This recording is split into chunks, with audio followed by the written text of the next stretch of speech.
Welcome back to our channel 1 to Step, and in today's video I'll be showing you how to log into your Investor's Edge account. Before getting started, if you are new to the channel, please do subscribe and turn on the notification bell icon to get notified every time we upload new videos. Now let's get started. First of all, open your Google Chrome or any web browser. Then on the search bar, type in Investor's Edge login.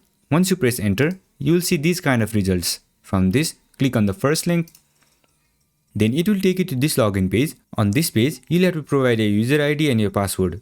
And if you don't have an account, you can register for a new account by clicking on this button. Once you have an account, go ahead and enter your user ID. And if you want the system to remember your user ID, you can click on this check mark. But this is not recommended to click if you're using a public or shared device. After that, enter your password.